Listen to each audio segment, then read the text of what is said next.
on one hand, humanity has never been more wealthy. We've never had more technology, more things to apparently make our lives easier. Yet people feel overwhelmed and stressed and mental health problems are going through the roof. So I think on some level, we have to accept that despite all of our advances as humans, the consequence has been for many of us that we don't feel happy.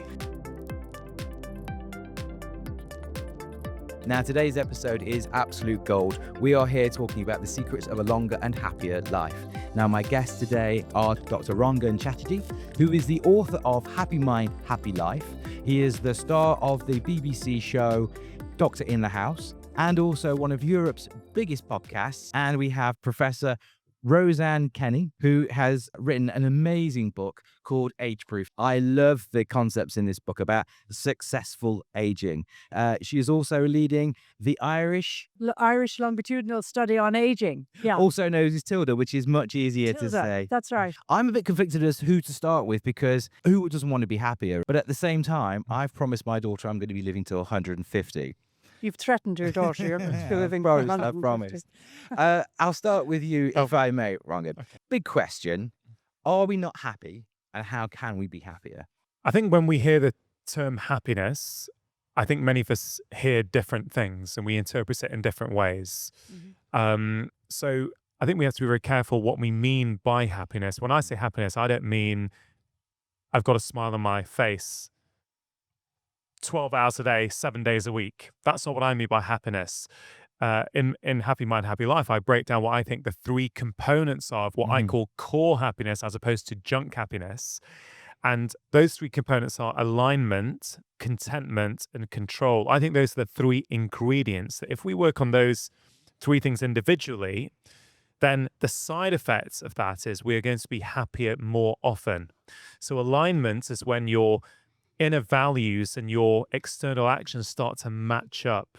Maybe not completely, but more and more. So the person who you really are inside and the person who you are being out there in the world starts to become closer and closer.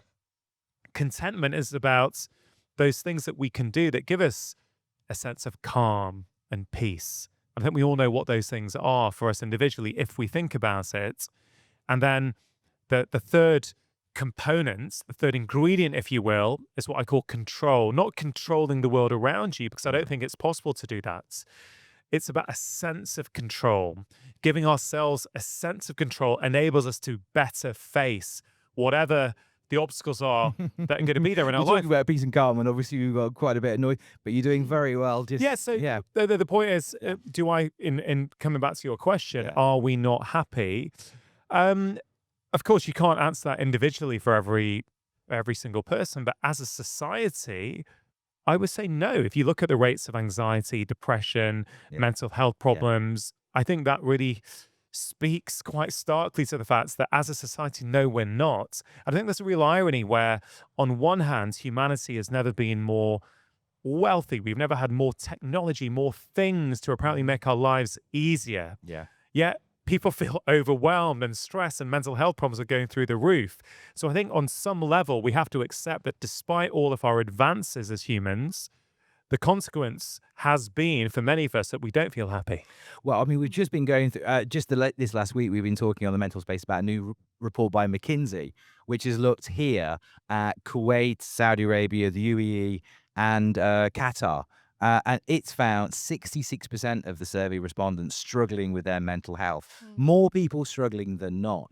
I wanted to come to you, Professor, because you've linked and you've talked about the importance of happiness and mental elements in terms of our physical health and our ability to live longer. So how do you think society is set up right now for us to be able to live longer? So actually, the whole concept of living longer aligns very beautifully with what Rangan has been talking about.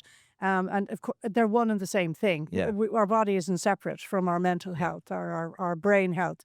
And all of the factors that we know make for a healthier, happier, long life are things that are really important for mental health.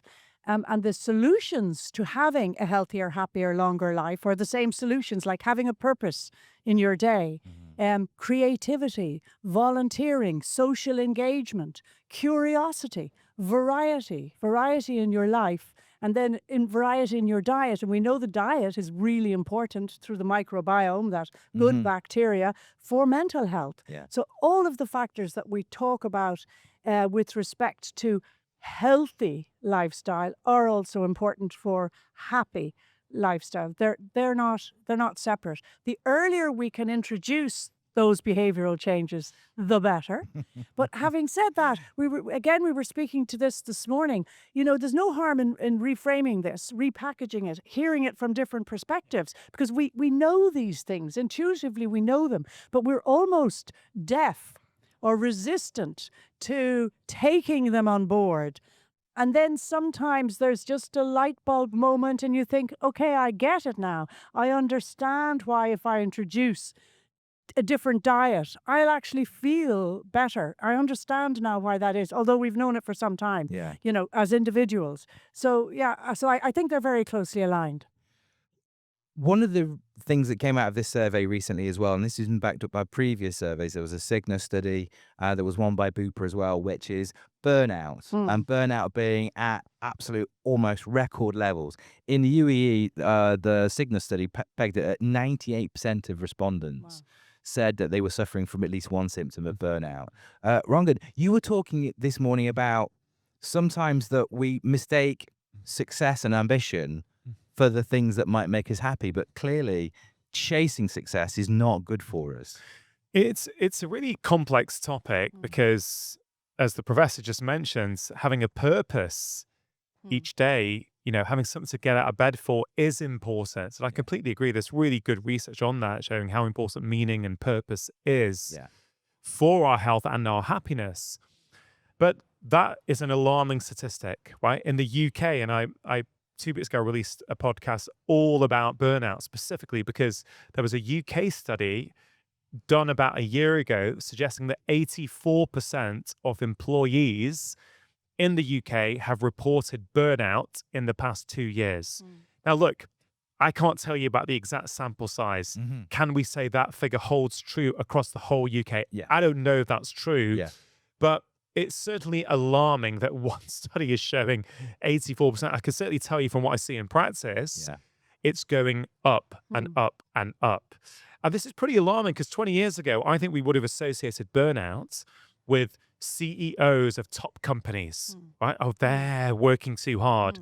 We're now seeing burnout in teachers, in doctors, in nurses, in firefighters, in, you know, frankly, all professions, in everyone. And I think, you know, if we're talking about happiness, we're talking about longevity, healthy aging, one of the big factors that I don't think people truly recognize enough is that of chronic unmanaged stress. Right? We hear a lot about nutrition and movement. Hey, we're both fans that they're important things, right? But I sometimes think those things get more attention because, you know, nutrition, you can see what's on your plate 2 or 3 times a day. But a lot of chronic stress is kind of under the hood. It's invisible. We don't take it as seriously. So I think what I try and do is really shine a light that chronic unmanaged stress. Hey, stress is not all bad, right? A little bit of stress is good for us. But a lot of us are not recovering from the stress. That's what ultimately is what leads to burnout, is chronic unmanaged stress over a period of time. But, you know, I'm sure we could all speak to this in many ways, but, you know, just to give people one example of what it does, chronic unmanaged stress, we know, can impact the hippocampus, which is a part of your brain responsible for memory, right? So a little bit of stress before you go on stage helps you perform better, you know, bring in information from different areas so you can actually put things together. Wonderful.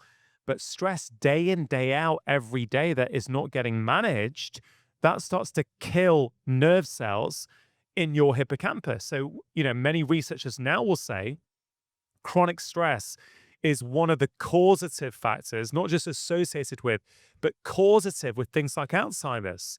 So we have to take this seriously. Are you capturing that in the data that you're finding through Tilda, your Yeah, studies? absolutely. And There's no question that stress is really bad for the physical and the brain health component. And there's a lovely experiment, even in young psychology students, yeah, where showing the importance of sharing and social engagement and peer groups with helping with stress, daily stress. So they were each given a topic for debate. Class was divided in two. One half of the class were allowed to discuss the topic with their peers, etc., and what they were going to say when debating, and the other half had to work alone and just prepare their debate. They measured their stress levels. We can measure it through hormones, through heart rate, through blood pressure, and there are other ways of looking at sympathetic activity through skin, sympathetic activity. And all of those stress factors were significantly higher after the debate and just before the debate in the group who weren't allowed to share. So a solution to this is sharing your issues with others. I've two young boys. I see the stress they have at work, and I hear it with their peers. I don't recall when I was training having that same level of stress, and I think the pressures of our society, particularly with technology, have just compounded all of this. So one solution is sharing and having a peer group that you can share with, offload, and you find yourself, if you go out with friends at night and you just offload everything, it's so much easier the next day to take things on board. Yeah. I mean, the importance of sharing, I'm a million % agree with you. A lot of people out there find it difficult to share. There's still a lot of stigma around mental health. I mean, obviously in the UK, the conversation's getting louder, which is great. But within workplaces, within schools, within our kids, even within social media, how do we begin to tackle the stigma and actually get people to open up? What are the important first steps, Rangan? Look, it is difficult, especially if it's culturally not deemed appropriate or typical where you are. Yes, of course, this can be a difficult thing. And yes, I would say in the UK, things have advanced a lot over the past 5 or 10 years. Some will say it's not advanced enough. Some will say people are now oversharing, all sorts of things. As the dynamic starts to change, people come down on both sides of the debates. Yes. But I think generally it's a good thing. People feel that they're more able to share when they're struggling. Look, I would just encourage people to think about, okay, let's say in your work, you don't feel you can talk to your boss about it. You don't want them to know. Maybe you've been told you'll be black marked and you won't get promotion if people think you're struggling. You can't cope with the pressure. Okay, do you have anyone outside work? Do you have a friend? Do you have a sibling?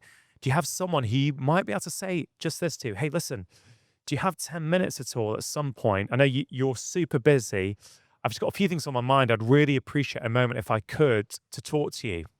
You'd be surprised by what comes back. They may say something like, if you approach it in that manner, rather than just offloading on them when they may not be ready for it, because maybe they're dealing with stress, if you can say, hey, at some point in the next few days, could you let me know? I think you'd be surprised by how many people would say, hey, you know what? Yeah, okay, no worries. I'm a bit busy today, but how about tomorrow? Should we grab a coffee after work? Or can you call me at 8 o'clock tomorrow evening? Because you just need to open up the opportunity for it to happen. And then what often happens is that you'll share something you're struggling with, and they'll often say back to you, hey, I didn't realize. I thought you were fine. You know, I'm also struggling with the same thing. Yeah. That's what I found in my own life. Yeah. These things are not just happening in our own head. They're happening to everyone. Yeah. And the person you're opening up to is probably struggling with the same thing as you are. They just don't know you are. You don't know that they are. Sometimes feels like it's almost like a private pandemic. Yeah. It is actually. It's so endemic at the moment. I mean, you heard the figures, and given those figures, the likelihood is, if it's an 87% likelihood, that the person you're sharing with also needs to share, and that bidirectional engagement is very valuable. And it's worth, in terms of aging and the impact of chronic stress on accelerating the biology of the aging process, which we're all going through, and we start when we're kids having that process. So this applies to all. The cultures which have traditionally longer lived numbers in their population proportionately, with less diseases like Alzheimer's, like arthritis, like high blood pressure, etc., they all have de-stressing rituals built into their day. You talked this morning about your coffee and your exercise in the morning. I mean, something simple, which is a ritual de-stressing process, will help. Now, sharing is one of those. In Sardinia, they do that with a glass of wine in the afternoon. Older persons meet together every afternoon and share. Okinawa share a ritual of green tea and reflection on ancestry. So that's their kind of de-stressing.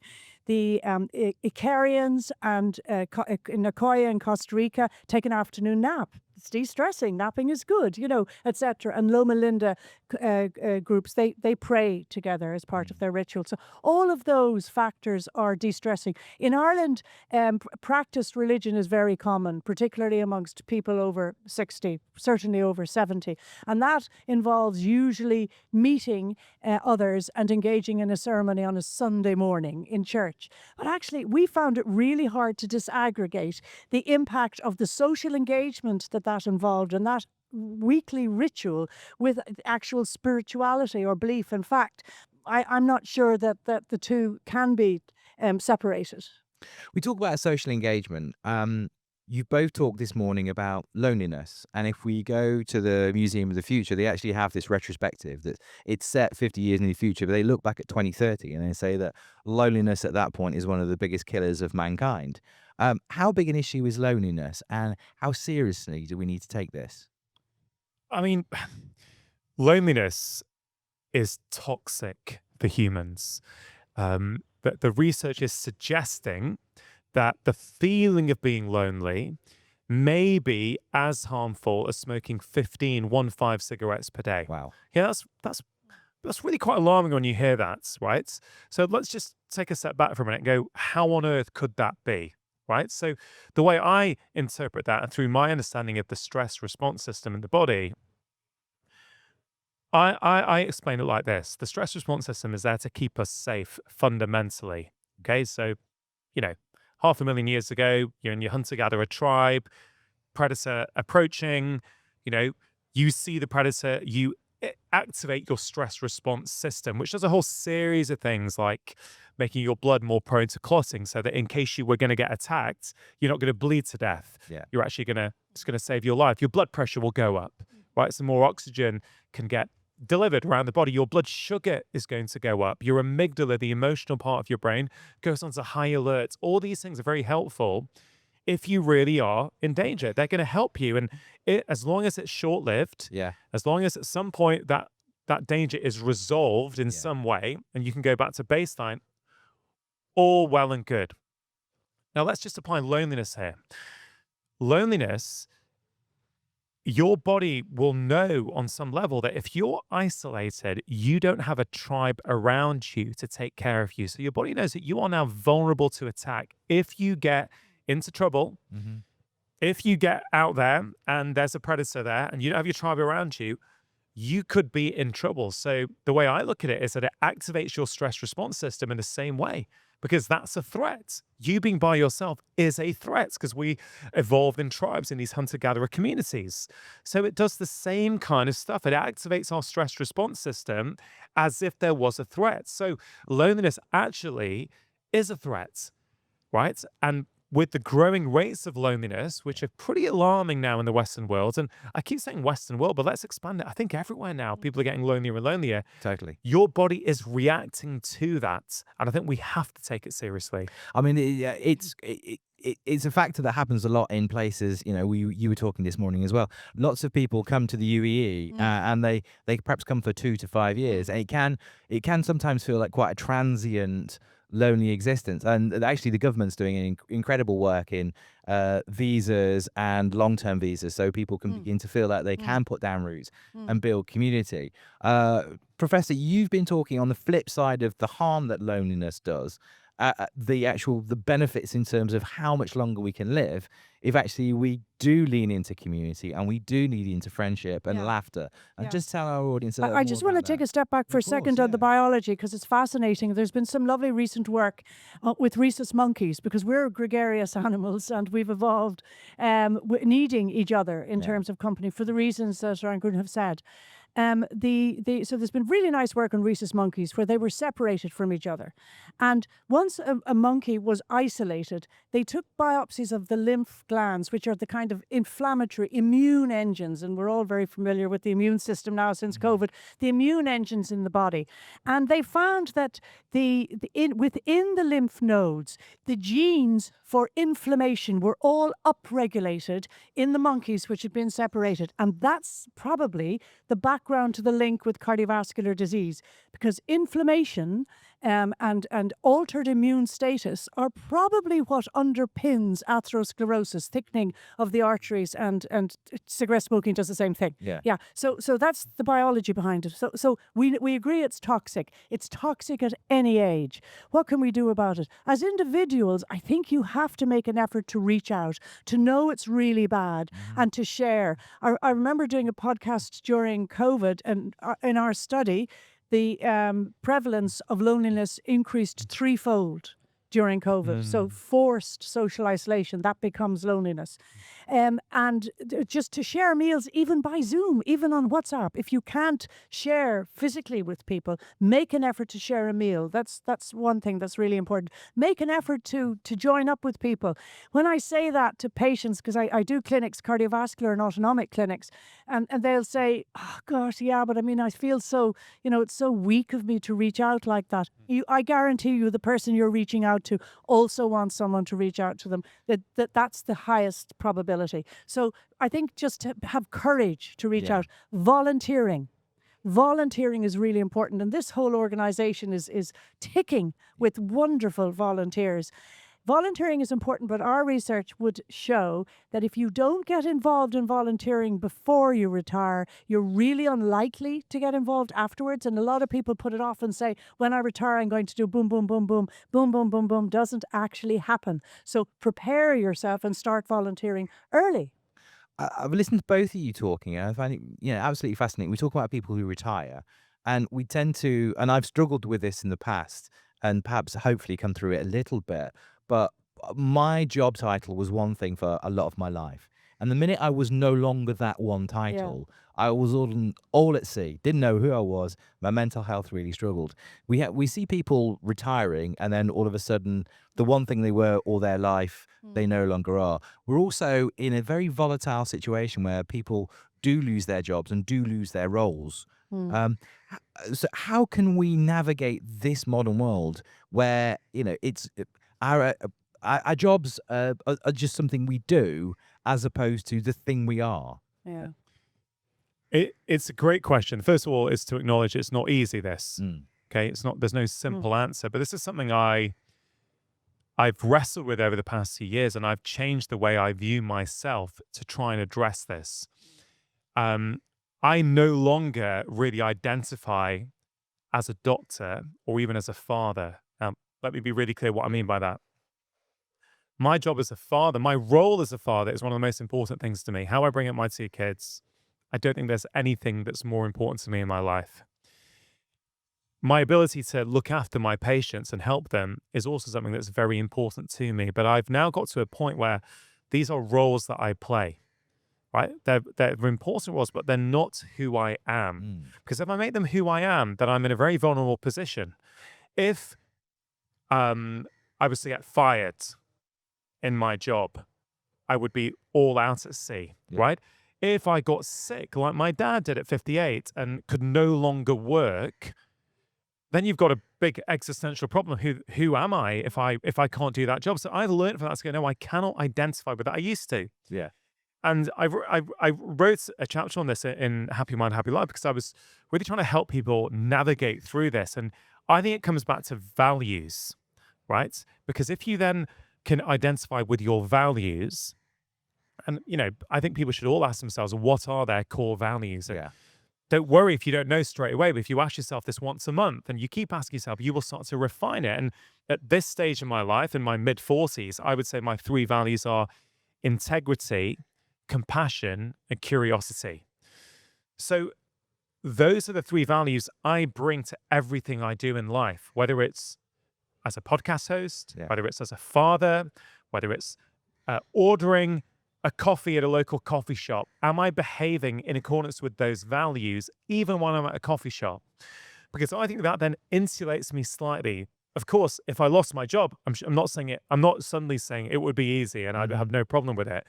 But I think if I can start to really identify with my values and practice my values as much as I can, then I'm living in alignment. And I think that helps me be less susceptible to these kind of problems that may be out of my control. Well, that feels like that's actually talking to all of the 3 pillars that you talked about, because you are more fluid, you are more agile, you are more resilient to what life is going to throw at you. Have you seen, and how have you seen that play out, particularly through your work?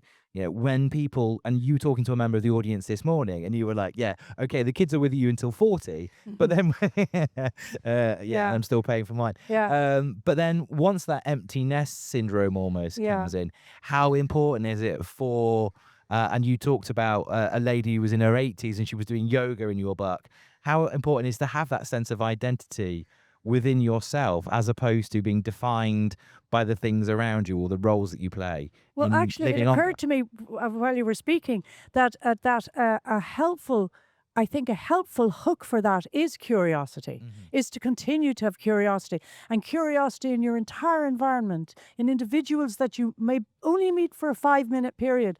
We were talking this morning, I still do clinical medicine, but I do an awful lot of other rubbish as well, administrative stuff. And, the research is fun, but a lot of my life is not fun. The administration is not fun. And I love my clinical moments because I love that one-to-one with a patient where we have an opportunity to share with each other. They're very precious. And I don't come back stressed from my clinics.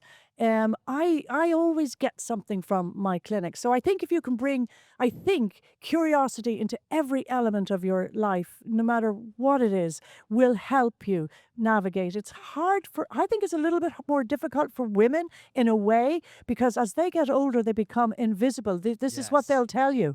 I'm no longer, I have functioning reproductive organs. And, even subliminally, they may believe themselves to be less functioning in society, because that's me when been I was embedded listening to in your them. book this morning, and I think the media have got a big role in this, haven't they? Because the media tells, society tells women, particularly even the news anchors on TV. We saw this in Canada, Lisa LaFlamme. It's like, she went grey and she got dropped from TV straight away. I know. As a father of a young daughter, I know. that really needs to change. It does need to change. And you see, those sort of concepts can be embedded in us very early on. If we're seeing this as children, and I'm sure my attitude has been influenced by what I experienced as a child, that negativity gets embedded. So we have to work really hard as individuals, but also as a society, to get rid of that rubbish and to value people for what they are. And one of the aspects actually is compulsory retirement. We were talking about that last night with Tom Urquhart.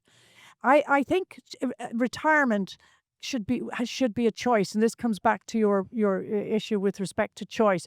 We should have choices as much as possible in life, and step back and make the right choice. But forcing someone to do something when they really is against what they would like to do is really bad for their health.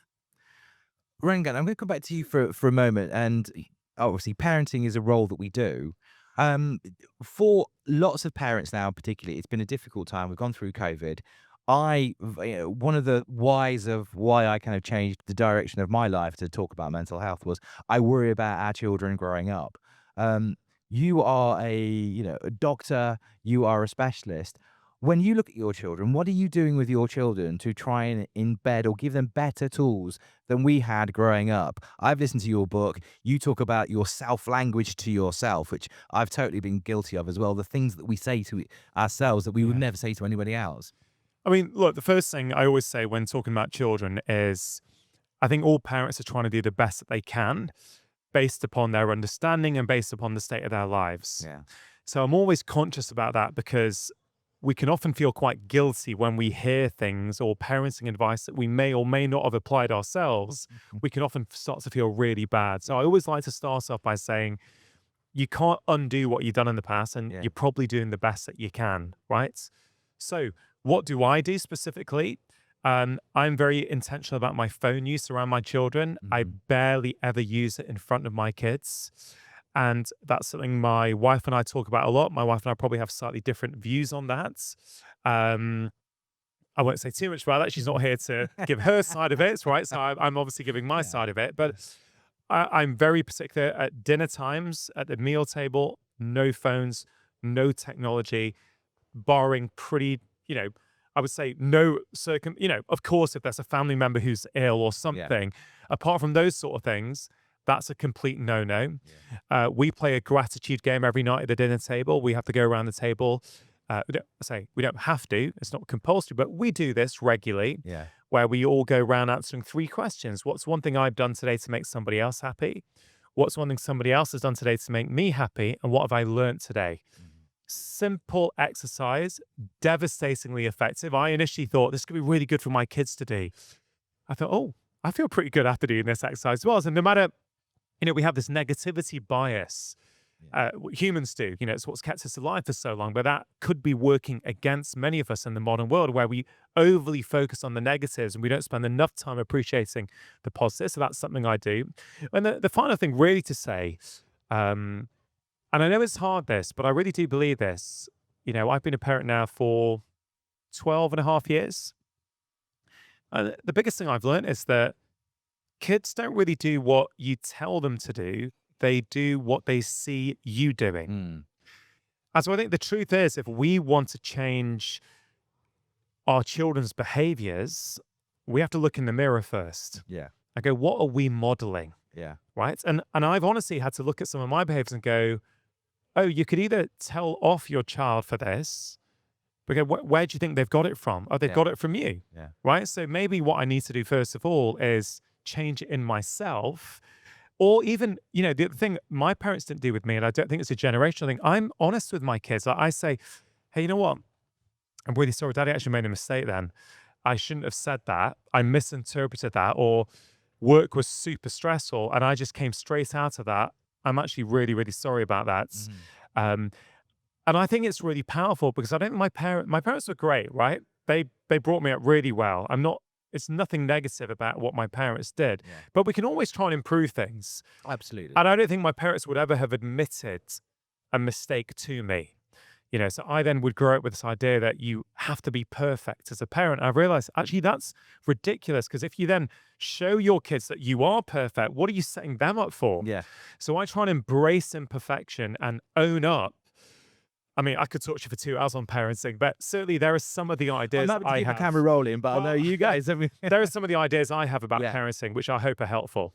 I'll come to you and get your thoughts on. And you're more experienced as a parent than me. I'm only 12 years double the time at the moment. I had 2 boys, and both are actually working in London, and I'm living in Dublin, obviously. So an empty nest and that.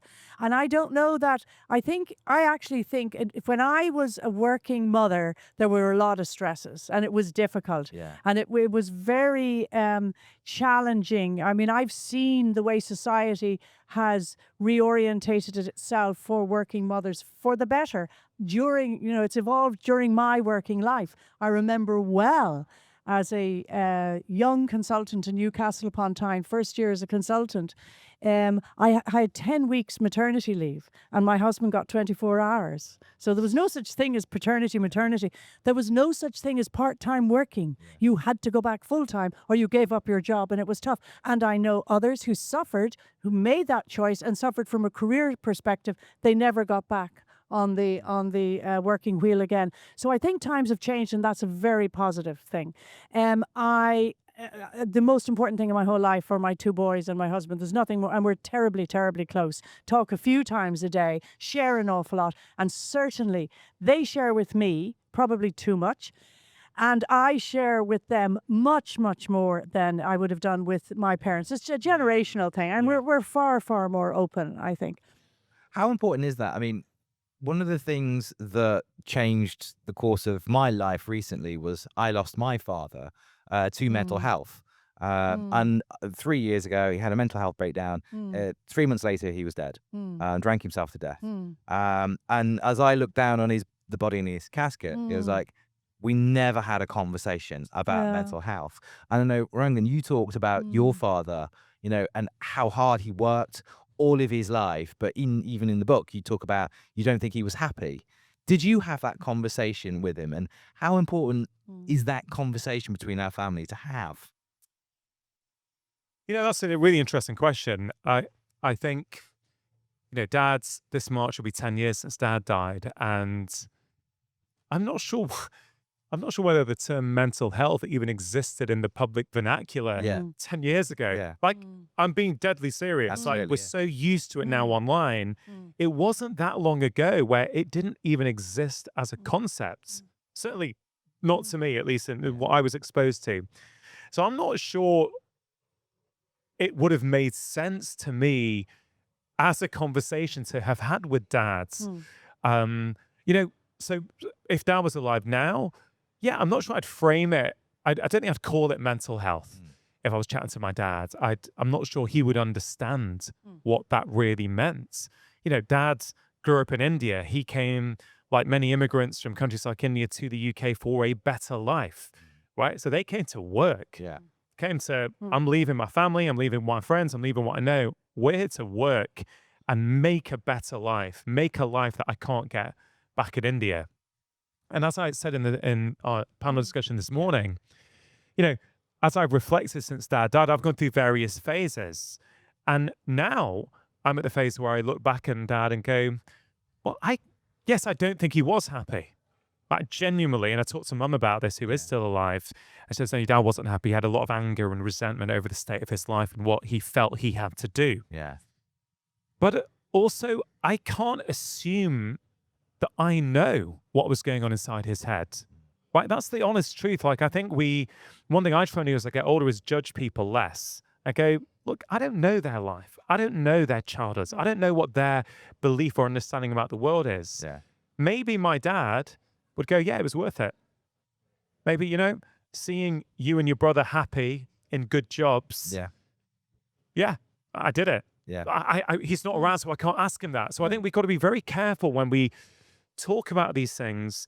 We need to put the context behind them. And so I've not really thought about that till this morning. It's probably something I'll reflect about the next few days. Maybe my dad will say, I'm okay with what happens to me because the cost of it was seeing you guys succeed. I could keep that camera rolling for another 2 hours, but I know you've been very generous with your time. Before we wrap things up here, can we take a sneak preview of both of your books? Just give us a couple of because you both talk about, the valuable things that people can do in their lives, how they can make a difference that don't necessarily cost anything. Give them one or two of the observations or the findings from your book where people can begin to start to make that change. Because you said this morning, your book starts with "You are as young as you feel." And you said this morning it's never too late to start. Well, first of all, there is a good science now behind "You're as young as you feel." And attitude matters. And having a positive attitude matters. So I think that's worth knowing and believing in yourself. Therefore, that should give people confidence. That I don't feel whatever age I am. I feel this age. And therefore I am that age biologically. So the science would support that. Okay, so you are as young as you feel. I like that. And also, I think that friendship. Remember how important friendship is, and having a peer support and culture that. Nurture that, because it's actually very often your earlier friends who will be your lifelong friends. They get it, and you don't have to put on faces or fancy airs or anything with them. They've all made that journey, so there's a huge shared life experience. But remember intergenerational friendships. We're really bad at that on our islands. Worse than any other culture in Europe anyway. We're inclined to keep our friendship group within our chronological age group, rather than having intergenerational friends. And they matter because they'll bring a whole lot to your life.